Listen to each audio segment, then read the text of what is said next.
Yo, this is my 16th year as a father. That's crazy. And I've seen everything: teen pregnancies, blended families, divorces, long distance parenting. So because of that, I've been afforded a certain level of wisdom. And here are 16 things that I've learned in my 16 years of parenting. But before we get into that, please, please, please, please like, share, subscribe to the YouTube. You guys know what it is. We're on the road to 1K. We are at 845. We are 155 subscribers away from 1,000. So please, please, please share, like, comment, subscribe, all that good stuff. It helps out a ton, I promise. Number one, out the gate, you cannot prepare for this. You can read every book, you can watch every video, but parenting is a job that is best learned as you go. Number two, let yourself off the hook. Let me just tell you, you're gonna get a lot wrong. And kids are extremely forgiving. They're gonna forgive you way more than you forgive yourself. The parenting it's all about adjustments. If you're not doing it intentionally and maliciously, there's an opportunity to correct that behavior and be a better parent. Number three, and this one might be a little controversial, but you're gonna have a favorite. Look, Jesus had Peter, James, and John, and you will likely have a kid or two that you connect with more than the others. And no parent wants to admit that, but in many cases, it's a fact. But your job is to not let that impact how you divvy out your time, attention, and resources to each kid, however many you have. Number four, communication is currency, and I do not like to be broke. Create the space for your kids to be able to talk to you. It could be something light or it could be something heavy, but the goal is just to create an environment where communication is constant. And here's the thing, you don't want your kids to be afraid to share their mistakes with you because they think that's gonna result in them getting fussed at or them getting in trouble. I always tell my kids, it's not my job to punish you. My job is to prepare you. And sometimes punishment ain't even like the best course of action, even if it's something that the kid did that's like worthy of punishment. Like, man, sometimes they're embarrassed by their decision making or how, by an outcome. And they just need like your support and your love and affirmation. Like they need those things. If they're afraid to share that side of their life, you're gonna have a harder time parenting, straight up. Number five, you can't control them. I'm sorry, you can't. As they get older, they're gonna want more independence and they'll wanna go in a certain direction and you will want to steer them in the opposite way. Now, sometimes just because you're a parent, you're gonna be able to do that.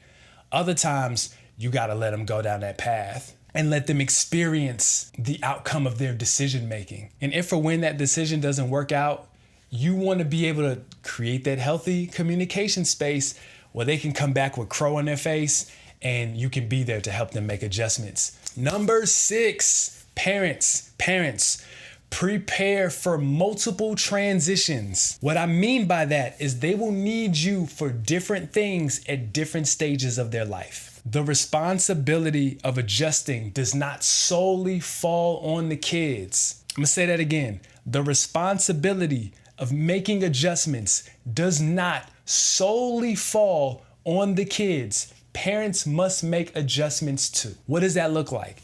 Dads, she's not always gonna be your little princess. Moms, your kids are always gonna need you to love them, but the way that a mother loves their child at a young age, doing things for them, a certain type of motherly affection, like affection don't go away, but it's a certain type of motherly affection. And if you don't learn how to transition, that will turn into you coddling them. And that's extremely harmful. That's not healthy at all. Number seven, enjoy it. Look, being a parent is fire. Just think about it conceptually. Like, God made you responsible for a human. Like, that's crazy. And kids are so full of life and hope and so many other things that as adults we lose. We're spending our entire adult lives trying to get it back. And I mean, you hear parenting is long hours, it's exhaustion, it's being overwhelmed, it's very expensive. All those things are true. But let me tell you, man, like don't dread it. Enjoy it. Like being a parent is fire. It's fire. Speaking of that, number 8, your job is to parent, not project. When you say, man, as a kid, I didn't get this, so when I have kids, I'm gonna make sure that they don't experience this and they have that. In theory, that sounds like a healthy motivation. In some instances, it is. But if you're not careful, you can begin to parent from a place of lack, and that's not healthy. Number 9, pick your battles. Some days that room is gonna be dirty. Some days they gonna drag in the morning. Most days you're gonna have to repeat yourself. It comes with the territory. And I mean, this is something that I'm still learning and processing now, but to sit there and try to correct every single time is exhausting. You're not gonna win that battle. If you create the right environment, those opportunities to correct behavior and to make adjustments, they will present themselves. Like straight up, it will. Number 10, to reject their culture is to reject them. Look, I don't understand the TikTok music either. But if they invite you into that world or whatever that world looks like, whatever they're into, like enter into it. And enter into it with an open mind. These are things that they love. These are things that they have personal connections to. So if you reject something that they have a personal connection to, you're gonna wonder why they don't open up in other ways. Oh, well, how come you didn't tell me? Well, something as simple as, making fun of the music that they like or the fashion choices that they make, they're gonna throw that wall up. Number 11, allow them to be part of the parenting process. I always check in with my kids, like, how are you doing? What do you need from me? And in that, be open to criticism. Your kids, if you're creating that healthy environment of communication, your kids may say, man, I need you to do this more, or, I really needed this and I'm not getting this. And you gotta be okay with that. Even if they're not communicating what they need correctly, and they're saying one thing, but they actually mean something else. Just the ability to process that together is so vital. It's gonna make you a better parent, and it'll make them better children, better adults, better humans. Number 12, find other parents to connect with. Stop being a freaking island. It is very easy, I'm learning, to be so caught up in your own world and your own responsibilities that you do not connect with other people. Other parents in particular. Build that community. There are other people who have experience in places that you lack, and vice versa.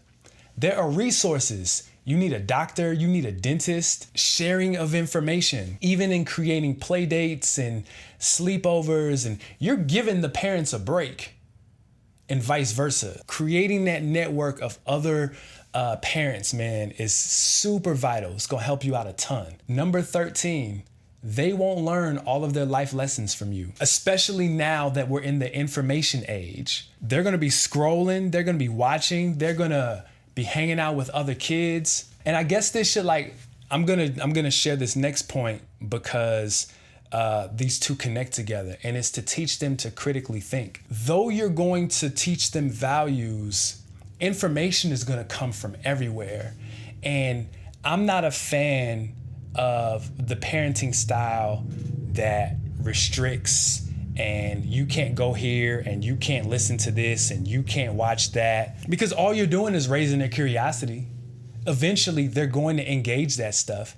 But if you don't teach them how to engage, how to think and process those things, those are opportunities to learn. If there's music that's out and they're talking about women in a very misogynistic way, that's an opportunity to talk about value, self-worth. That's also an opportunity to teach about how, the entertainment industry and, how fake it is and the things that they sell and how it's not real, and how so many other kids are looking at this and saying this is authentic and it's not. You know what I'm saying? But if they don't learn how to engage those things, they're gonna think it's all real. They're gonna think it's shiny and pretty, and they're gonna want to engage it. And all you told them was no, and covered their eyes, you ain't gonna be around them 24 hours a day. You're not gonna be able to monitor everything that they see and that they watch. You're just not. And eventually that's gonna bite you in the butt. I guarantee it. Number 15. Now you know how God feels. This is one of the first lessons I learned as a parent.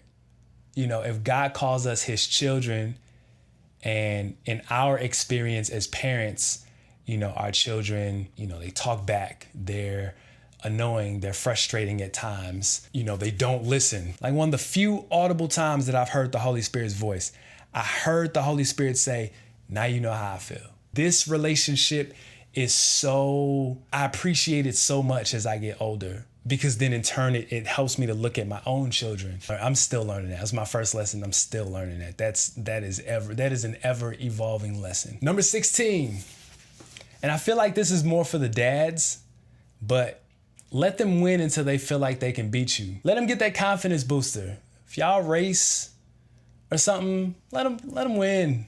Let them win. When they start talking trash, that's when you shift gears. And that's when you really, you know, do it to them and let them know like what's really going on. You know what I'm saying? That's when the reality check comes in, and make them earn that. Because then when they do earn it, that real genuine confidence booster for them, it's undefeated. But what you look like beating a 2-year-old in a foot race? You know what I'm saying? Like that's not gonna benefit anybody but your frail ego. Okay, one more. This is a bonus. Sometimes your kids need a break from you too. You know, when you get off of work and you need a minute to decompress, you need a drink, you need silence, your kids need a break too. They don't want to answer 1,000,001 questions about what happened at school today, but you driving home, you pick them up and now you asking them a whole bunch of stuff. How was school? What'd you do? What is this? And they got 1-2 word answers for you. They're tired. However you plan out your evenings, creating 30 minutes, an hour to just let them breathe, sit, eat, watch TV before they have to attack homework and chores and all that stuff. Like, man, that's gonna help them. So even in writing all this stuff out, it is clear as day that I didn't get everything. There's 1,000,000 lessons to learn in parenting. So let me know some lessons that you've learned. And yeah, my name is Armand Wake Up. Please don't forget to like, subscribe, share this video, all that good stuff. And yeah,